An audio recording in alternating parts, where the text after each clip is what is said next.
And these players will be underway here in just a moment. We're going to see a lot of these guys over the next handful of weeks, I think, because they are both looking to go to the Players' Championship, grinding out matches at their IQs, and now in the main event, as Scherer is going to start with a Scalding Tarn, down to at least 19, potentially more. He'll get a basic island as round number 6 is underway here from Cincinnati.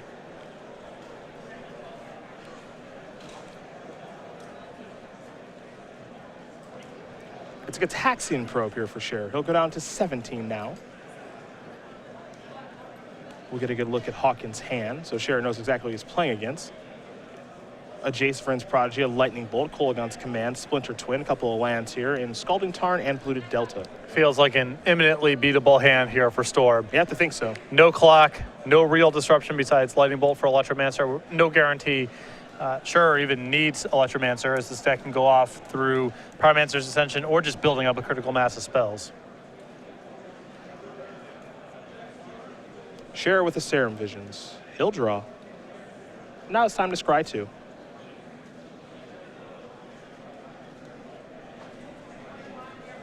Those 2 cards will go to the bottom. We're going to head back Hawkins' way. Scalding Tarn is where Eric will start. He'll pass the turn back over to Scherer.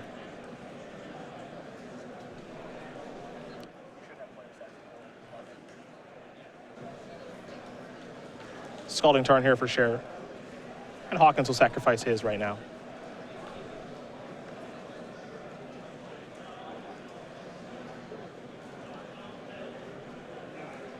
There is a Steam Vent.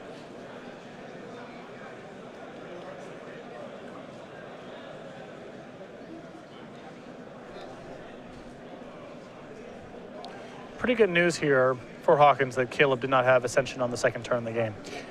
Grixis does not remove enchantments from the table very easily, and Pyromancer's Ascension in play makes it very, very easy for Caleb to go off. It's a slow start here for Caleb. At least it appears that way. Well, if he has an Electromancer in hand, especially knowing about the Lightning Bolt, it's not like he's just going to cast that on the second turn of the game. He's going to hang back, wait for a turn where he can cast Electromancer, and then follow up with at least 1 or 2 spells. Polluted Delta here. See what land Hawkins wants to search up. He'll go with a Swamp. And then I think we might have a chase here in just a moment. Yep.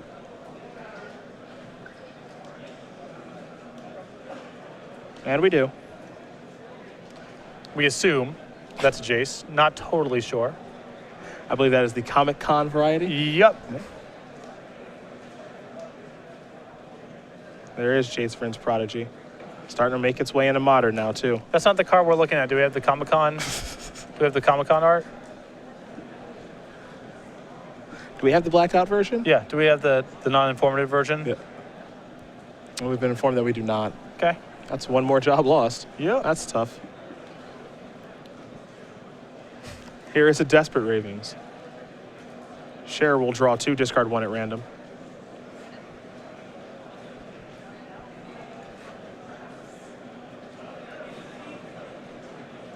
One of my favorite cards from Innistrad. Yep. This feels like a very blue-red design, which I like. Shivan Reef is gone. There's an island, pass the turn back. We'll Scherer over to Hawkins. Hawkins will draw. Has Lightning Bolt. A bunch of other cards in hand. Kolaghan's Command 2. Looks like at least 1 copy of Darkslick Shores. We know about the Splinter Twin. So he's going to start by activating Jace. Time to loot. Really on the hunt for either a combo piece or a counterspell or even some discard. Discarding a Creeping Tar Pit. Land for the turn is Darkslick Shores, and now Hawkins will just pass the turn back.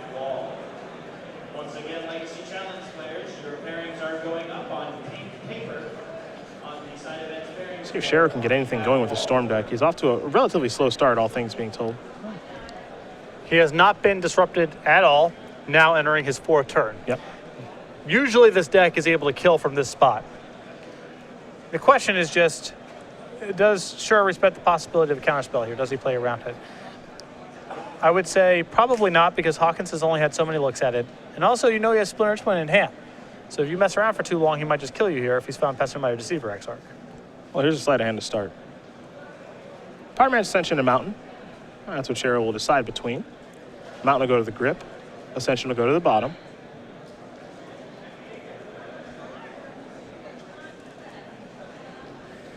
There is a basic Mountain.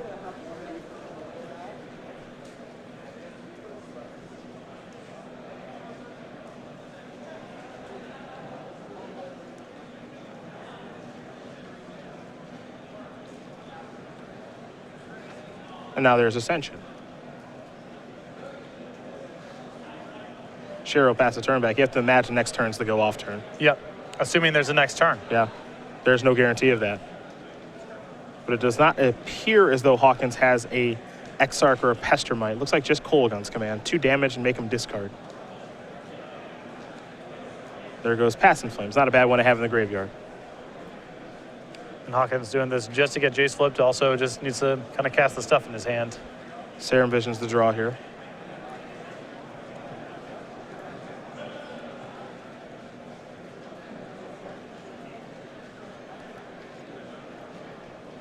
But if I'm in Hawkins' position here, I'm assuming I'm not getting another turn if I don't find a discard spell or a counter spell. And so I think he has to be very aggressive, using Serum Visions and flipping over Jace and using Serum Visions again and giving himself as many looks as possible at some sort of discard or counter spell. There goes Scalding Tarn.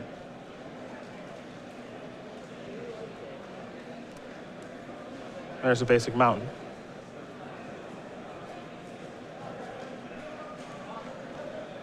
Keep in mind, because the Storm deck is killing via Grape Shot, every point of damage matters. The Storm deck's not going infinite. So it's not just free for Hawkins to fetch for dual lands in these spots.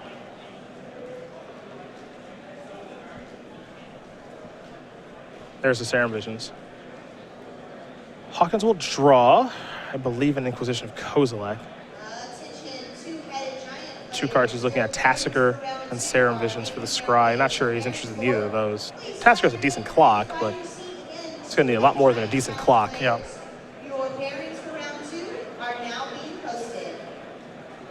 Although this is an interesting tap here from Hawkins. By tapping the Darkslick Shore here instead of the Swamp, or excuse me, instead of the Steam Vents, he can no longer play Inquisition, flip Jace, and Inquisition the same turn. Very true. Here is Inquisition. Though Eric has not played a land yet this turn. That is worth noting. Sure. Pyretic Ritual. 2 copies of Desperate Ritual and another copy of Past in Flames.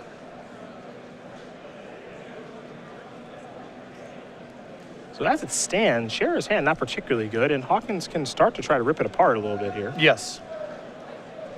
Scherer does have a Ravings in the graveyard with which to rebuild. But this is not a very good hand.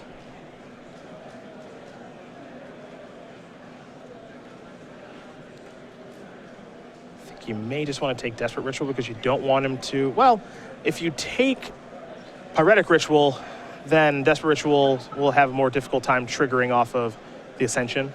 So I think maybe that's the one you cast. I think it's the same trigger regardless, though. Well, okay, so if you leave him with... If you take Desperate Ritual, then he gets to cast Desperate Ritual, trigger Ascension once. Mm-hmm. If you take the Pyretic Ritual, then he's got to go Desperate Ritual, that's the first trigger. So I feel like he has to work for it more if you take the Pyretic Ritual. Here's Jace, draw, discard, flip, plus and pass. Discarding a Splinter Twin. Here is Desperate Ritual.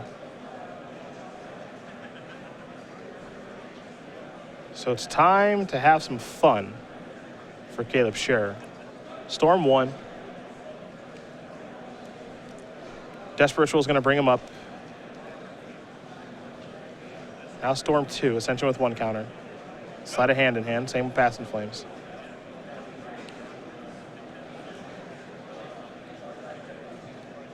That is Sleight of Hand. That will trigger. A lot of big draws now for sure. Yep. Metamorphose probably being the best. Grape Shot, Pyretic Ritual, those are both okay. With the Past in Flames and the Pyretic Ritual, I would not be surprised if Scherer could win from this spot. He's going to have a lot of mana to work with. Yeah, he will. So my Ready Ritual is going to be copied. Going to have to get some more dice out there because there's 8 mana, 4 spells in this deck. Now Past in Flames, which will be copied, of course. Not that that matters all that much. Down to 4 or 5 spells. 4 red floating. So now you can have a ball. A lot of rituals in the graveyard. Looks like he's going to start with Gataxian Probe. This is going to get copied. He has to pay 2 life to do it. You can see the hand here. Lightning Bolt, Splinter Twin, Tasigur, and Polluted Delta. Nothing. Yep. Don't go to 3.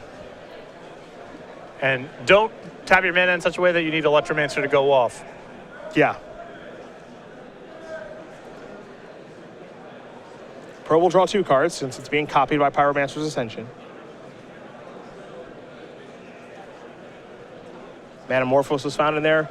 I think we might be in easy mode now. Yeah, Manamorphose is really nice here for sure, as it makes sure that blue mana isn't a bottleneck now. He can Manamorphose into double blue, or I guess quadruple blue. Since it copies through the Ascension. Now all your cantrips are trivial to cast, and Also, your plus mana on that, too. He gets the Serum Visions twice here because of Pyromancer's Ascension. yeah, this is, I think at this point it's just a matter of time. Yep. Manamorphose. You'll be plus mana on the exchange.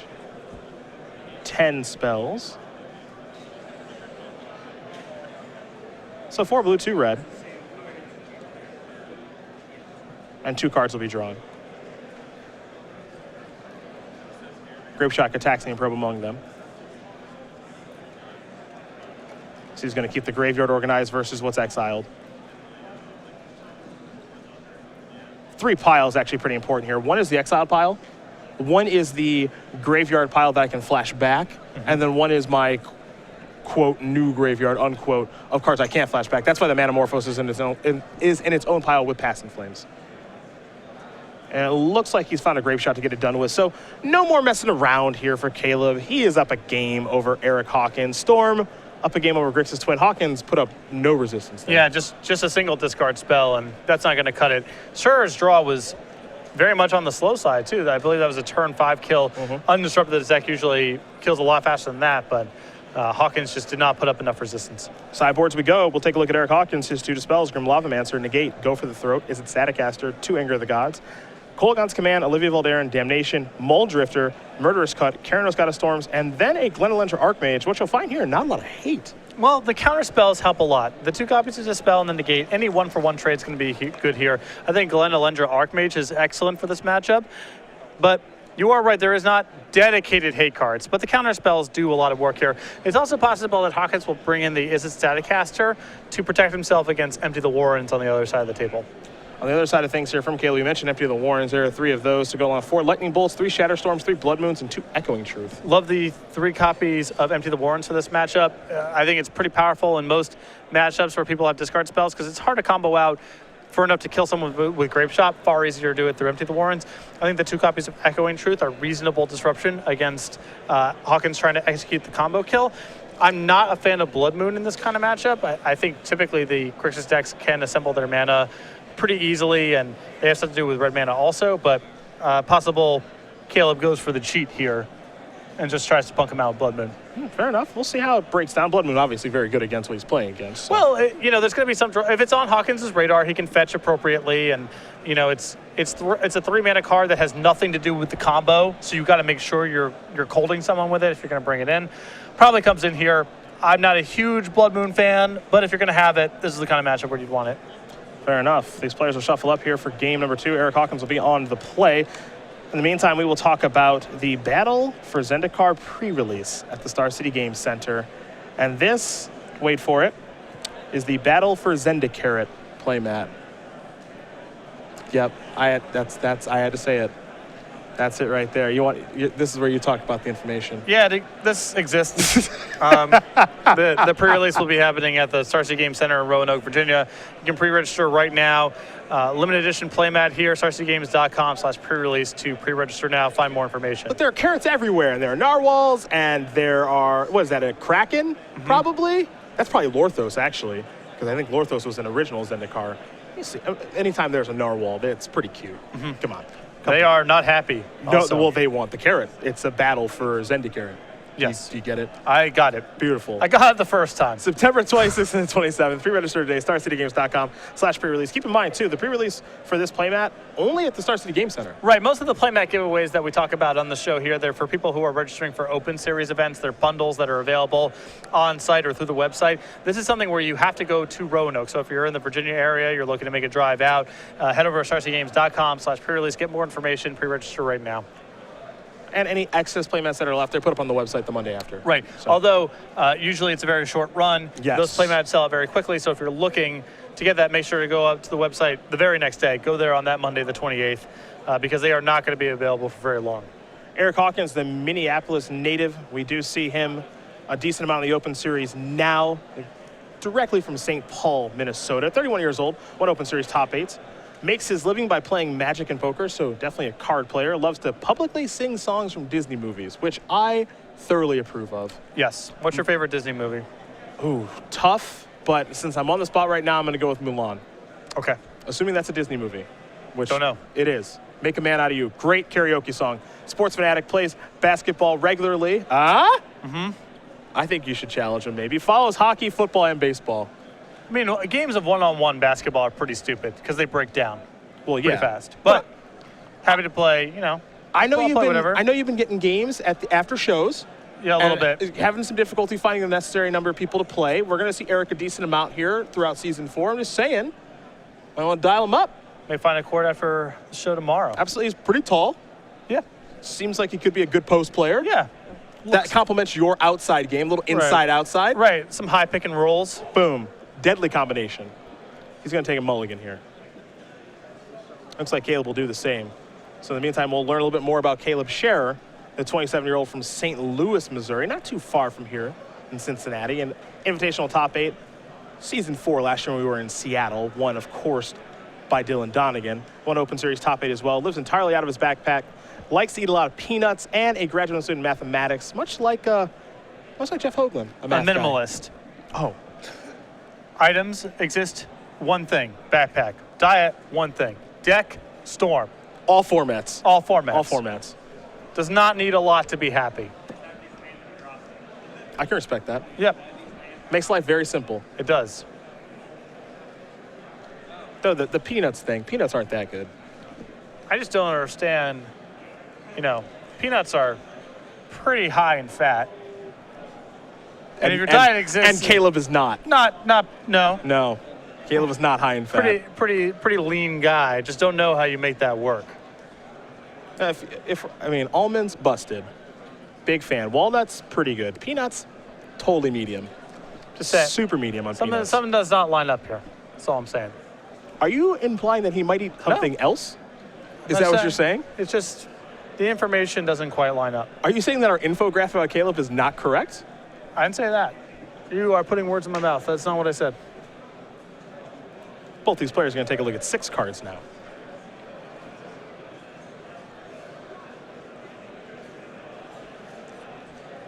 Doesn't look like Eric likes his hand. He's going to send that one back too. Scherer will keep. For Hawkins, really, this matchup, it's about discard. It's about assembling the combo. Yes. His ideal starts are going to start with one of his 1-mana discard spells and then be able to combo out on turn 4. Those draws are pretty hard for Caleb to beat.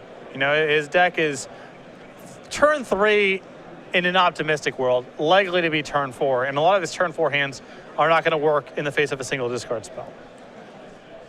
And he does not have a lot to stop Hawkins' combo. Really just the 2 copies of Echoing Truth in the sideboard. Yeah.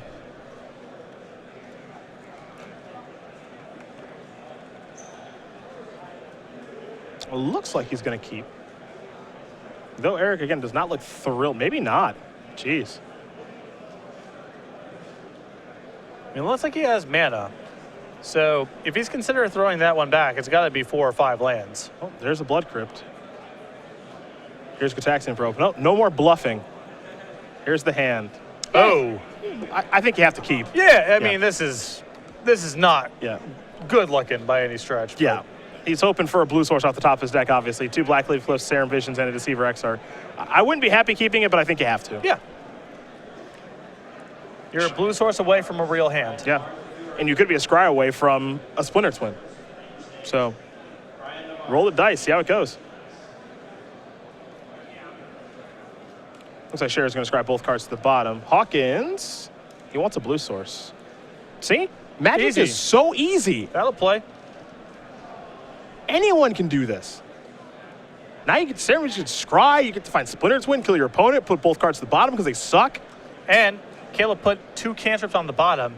To me, that means he probably doesn't have a second land. Here's another Serum Visions. Draw. Picked up a copy of Metamorphose. Well, he's keeping Steam Vents on top. Looks like he's going to keep Echoing Truth, too. I kind of like that, actually. Yep. Lightning Bolt to draw. Pass the turn back. I think on upkeep, we're going to have Deceiver Exarch. Yeah, shut that down. Thought Scour. It's going to turn over Jason Deceiver Exarch. Scherer will get to draw the land now. Can't target himself because he knows it's the Steam Vents on top. Yep, And he needs to draw that. Steam Vents on the battlefield tapped. Any Splinter Twins to be had? Nope. You already used up your 1 knock. Yeah, I know I did. Although I think he just drew Tassiker, which is really funny on the heels of the Thought Scour. Thought Scouring him. So that kind of works.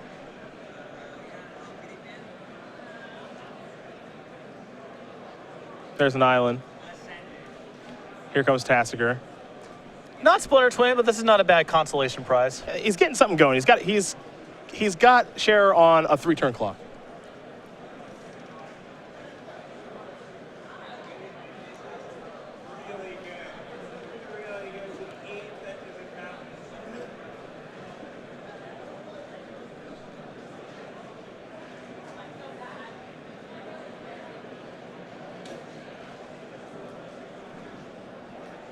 Here's the Power Mancher's Ascension.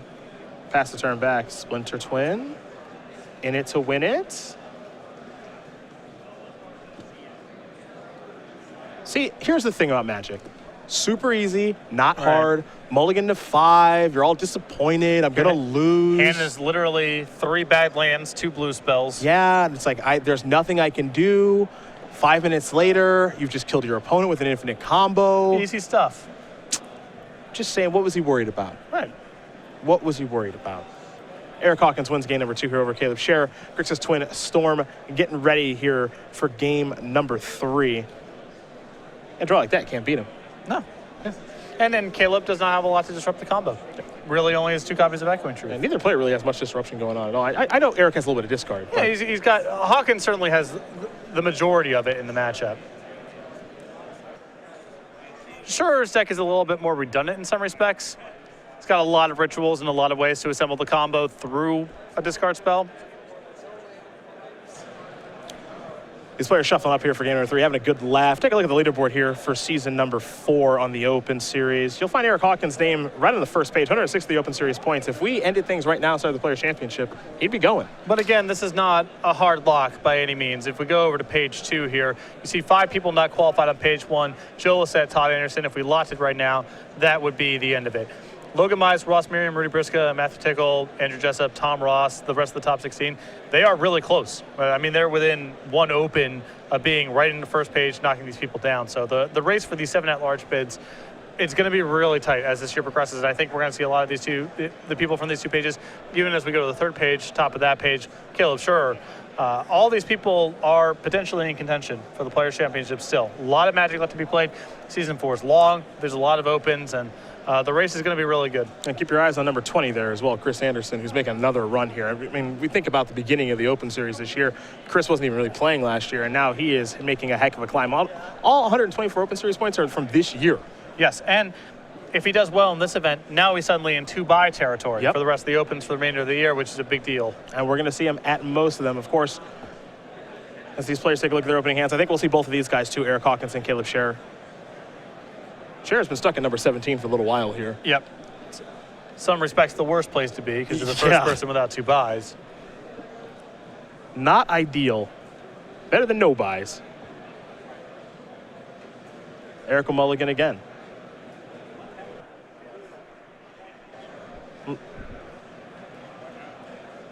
It looks like Scherer's going to keep his hand since he's on the play. So we'll take a look, of course, at how things can fluctuate here It's pretty simple. You get a W, 25 Open Series points, you are really putting yourself in position to go to Roanoke at the end of the year. And that's enough to put you from I'm on third page of the standings without a bye into I'm now in the top 7 of unqualified players. So, if you looked at that leaderboard, you saw just how tight the race is right now. The people who are in first or second place for the at-large bids, even those players are by no means locked.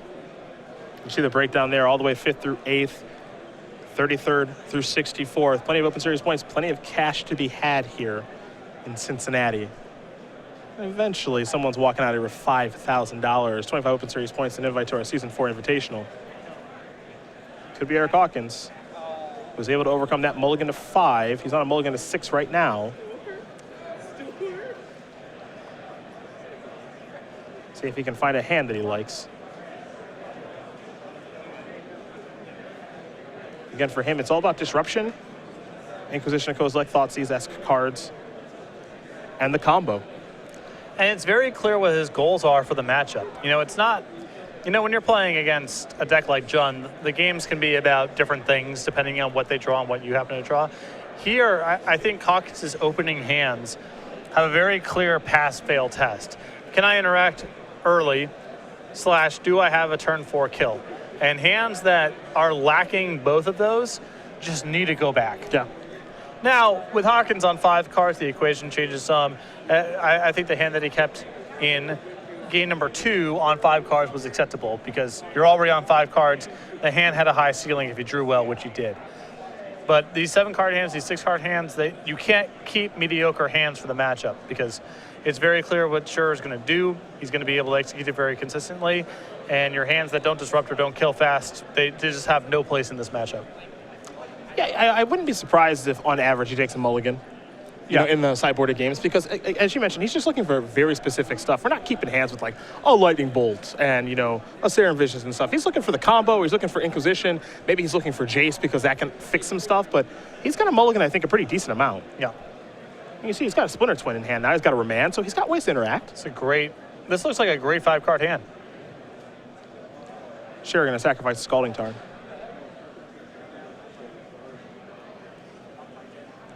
There is a Steam Vents.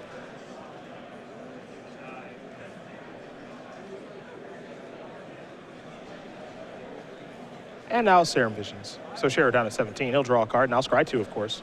Sleight of hand, Lightning Bolt. Those are the options.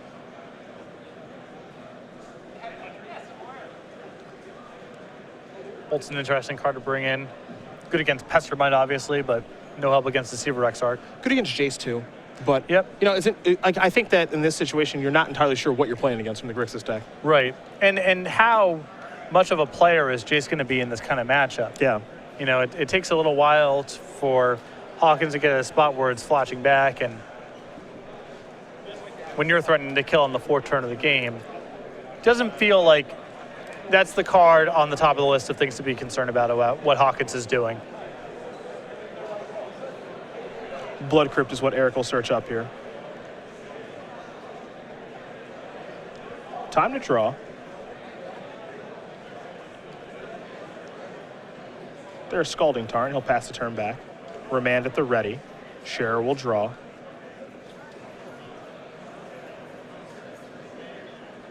Pyromancer's Ascension. I have a feeling that's getting countered. This feels like a very easy spot for Remand. Yeah. That can't happen. That's a whole turn. And if Hawkins has the combo ready to go, we could see a sequence as easy as Caleb redeploys this next turn and gets killed. Yep. Even with Hawkins on 5 cards. Watery Grave, the weapon of choice here for Eric.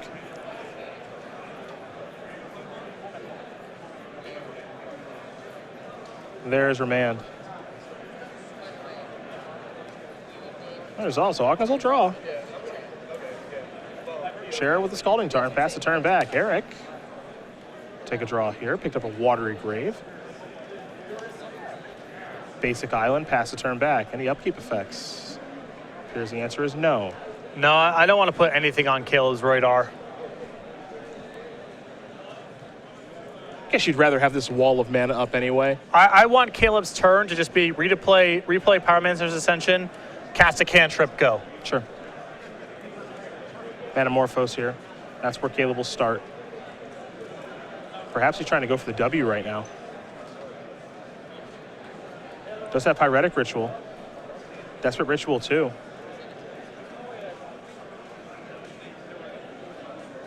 He might be moving and grooving. It's a lot to work with.